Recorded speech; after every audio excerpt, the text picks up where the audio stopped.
Keep these people away from your computer.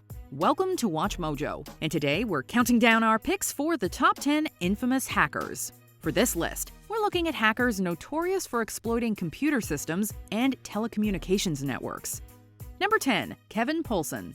Calling himself Dark Dante, Polson started hacking as a teenager, targeting telephone companies and phone lines. He wanted to have power over other people, over the people that he saw as being beneath him. His most infamous crime was taking over the phone lines of an LA radio station to make himself the 102nd caller and win a brand new Porsche. But the authorities were hot on his heels, suspecting him of also hacking into U.S. military computers. Kevin Poulsen had allegedly infiltrated U.S. military computer transmissions, obtaining classified Army information. Authorities believe he also obtained classified information about the FBI investigation of overthrown Philippine President Ferdinand Marcos. He was featured in an episode of Unsolved Mysteries, during which someone crashed the show's tip hotline. Shortly after our broadcast, the FBI received information that Kevin Poulsen was living near Los Angeles, California. Poulsen was arrested shortly after, did 5 years in prison, and now works as a respected tech journalist. Number 9. Vladimir Levin. Bank robberies have changed a bit since the old days. First time being around? You're doing great. Just smile, Loretta, so you don't look like you're being held up. Now all a hacker needs are the right codes. One of the first in this new generation of bank robbers was Russian systems administrator Vladimir Levin. In 1995, he managed to transfer a whopping $10.7 million from Citibank. His method was surprisingly simple. Accessing the bank's telecommunications system, he just listened to customers providing their account information. Levin was extradited to the U.S. and sentenced to 3 years in prison, and Citibank recovered most of the dough. It later came out that a hacking group had sold Levin the access data for just $100. Number 8. Astra. This Greek hacker named himself after the Sanskrit word for weapon, specifically a projectile such as an arrow. Over a period of 5 years, Astra penetrated deep into the files of French aviation company Dassault Group. His target? Data on military-grade aircraft and 3D modeling software, which he then sold to hundreds of buyers around the world. His luck ran out in 2008 when he was arrested and sentenced to 6 years in the slammer. The estimated amount of damage to Dassault was about $360 million. Number 7. Guccifer 2.0. A lot about Guccifer 2.0 is a mystery. He claims to be the hacker behind the 2016 Democratic National Committee email leak, which revealed that DNC officials had hoped to derail Bernie Sanders' presidential campaign. In one exchange, trying to do that by creating some divisions based on religion. His alias alludes to the original Guccifer, Romanian hacker Marcel Lazar-Leal, who claimed without substantiation to have hacked Hillary Clinton's private email server. But who is Guccifer 2.0 really? A host of U.S. intelligence experts claims he's a front for Russian hackers. Now, our source wasn't from the Russian state, but if it had been from a state, would we have suppressed that information before an election, or would we have accurately and fairly published it? Of course we would have published it. WikiLeaks founder Julian Assange has cast doubt on this conclusion, and Leal believes it was an inside job. I was honest to the guy. I expect that many more people would, but I did not know that like a Guccifer 2.0 guy is going to show up. Number 6. Syrian Electronic Army. As civil war rages through Syria, hackers are waging another parallel war online. As one official told me, they are, quote, more than a nuisance. They are thought to be behind an attack that knocked out the New York Times website earlier this week. The Syrian Electronic Army is a pro-Assad organization that targets opposition websites and Western media outlets. In 2013, they posted that the White House had been bombed from the Associated Press Twitter account, temporarily wiping billions off the U.S. stock market. But their strategies go further than defacing, redirecting, and crashing web pages. Since the SEA emerged in May 2011, they've claimed responsibility for defacing or temporarily destroying the websites of huge multinational organisations.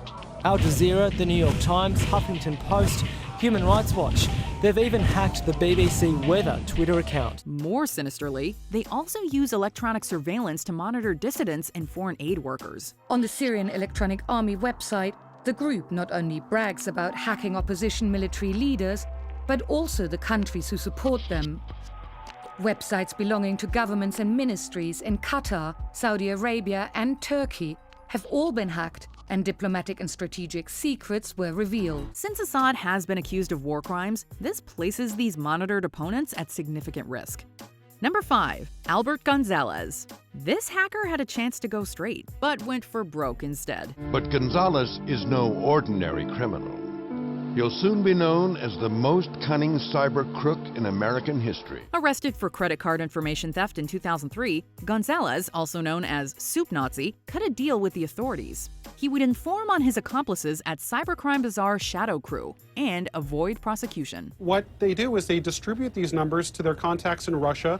They make counterfeit cards. They send mules back, or they use mules in the United States to purchase merchandise, and then they fence it off. Up to this point, his story echoes that of Hector Monsegur, co-founder of hacking group Lulzsec, who made a similar deal.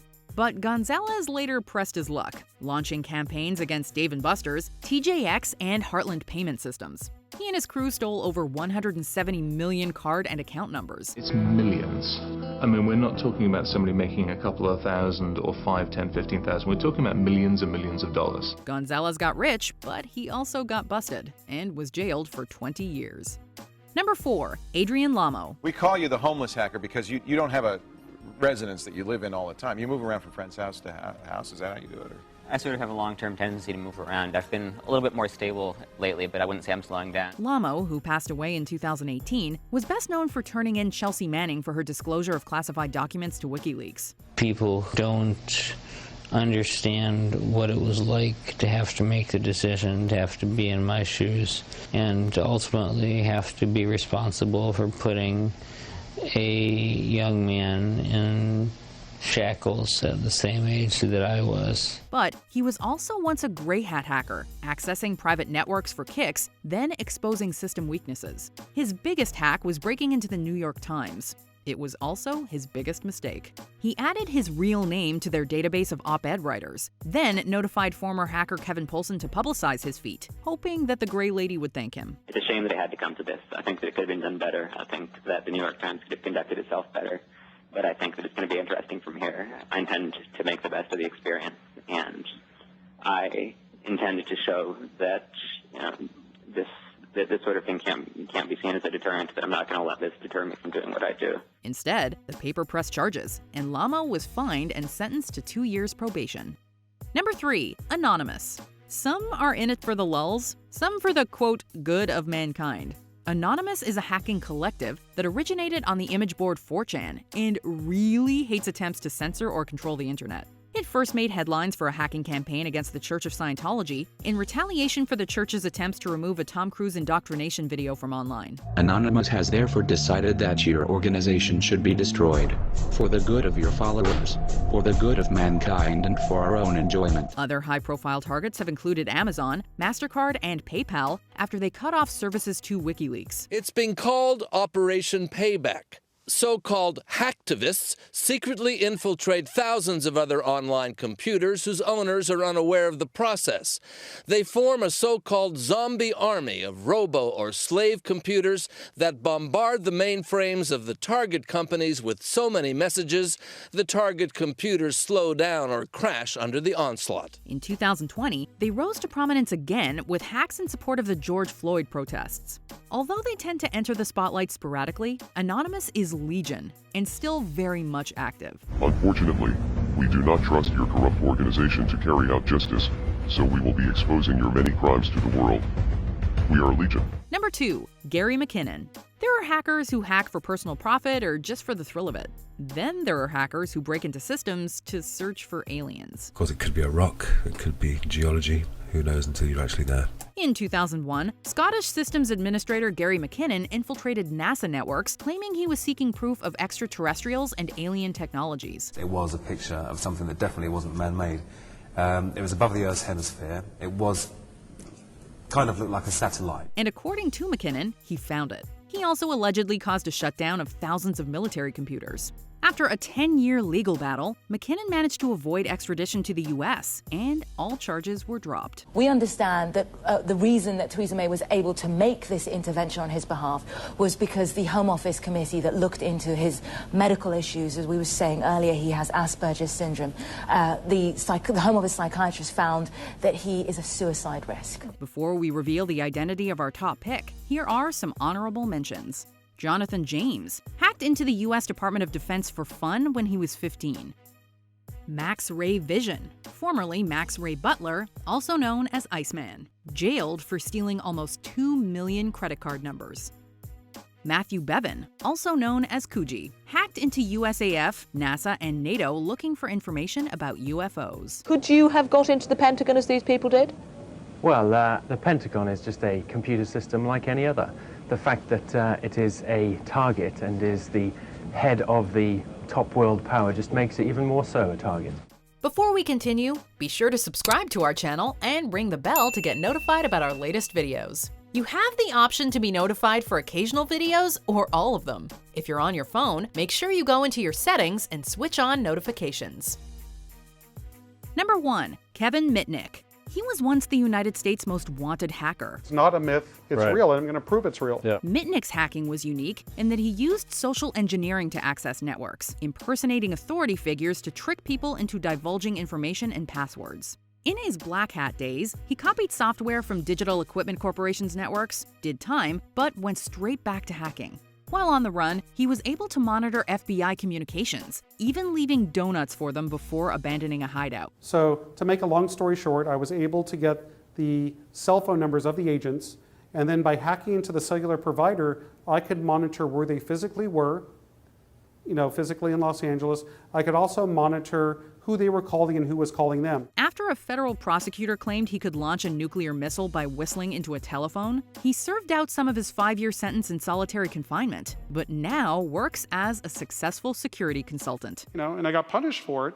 And what I was able to do was take those lemons, squeeze them really hard with a lot of hard work to gain trust over all these years and create lemonade, and take the skills that I've acquired over this long period of time to help companies protect themselves against the older Kevin Mitnicks of the world.